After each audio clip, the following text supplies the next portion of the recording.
হাদিসের মধ্যে আছে নবী সাল্লাল্লাহু আলাইহি ওয়াসাল্লাম একদিন বলতেছিলেন যে তিনটি জিনিস দুনিয়াতে আমার বড় প্রিয়। এক নম্বর আমার স্ত্রীগণ আমার বড় প্রিয়, দুই নম্বর আতর সুগন্ধি আমার বড় প্রিয়, তিন নম্বর নামাজ আমার বড় প্রিয়। তো হযরত আবু বকর সিদ্দিক রাদিয়াল্লাহু তাআলা আনহু তিনি বলছেন, ইয়া রাসূলুল্লাহ, আমারও তিনটা জিনিস দুনিয়াতে খুব প্রিয়। তো নবীজি বললেন, সেই তিনটা কি?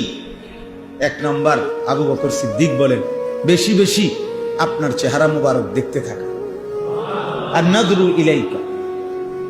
দুই নম্বর আপনার সামনে বেশি থেকে বেশি বসে থাকা। তিন নম্বর আমার মাল আমার সম্পদ আপনার জন্য খরচ করা। ওয়া ইনফাকু মালি লাকা, আমার মাল আপনার জন্য খরচ করা। এজন্য নবী সাল্লাল্লাহু আলাইহি সাল্লাম বলতেন যে আমি আমার সমস্ত সাহাবাদের মাল, তাদের মাল খরচ করতে অনুমতি নিছি, কিন্তু আবু বকরের মাল আমি নিজের মনে করেই আল্লাহর রাস্তায় খরচ করতে থাকছি। আমি ভাবছি এগুলো আমার, এভাবে দিছেন।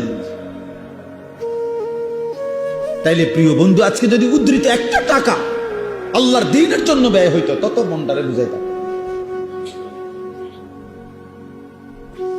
তাইলেও তো আফসোস লাগতো না।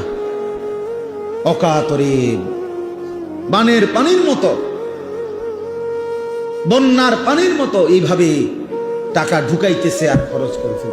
কি দেখতেছে তাও জানে না, কেন দেখতেছে তাও জানে না। এই ছবি, এই নারী, এই অস্থির দৃশ্য, এর দ্বারা বিনিময় কি? এর দ্বারা বিনিময় কি?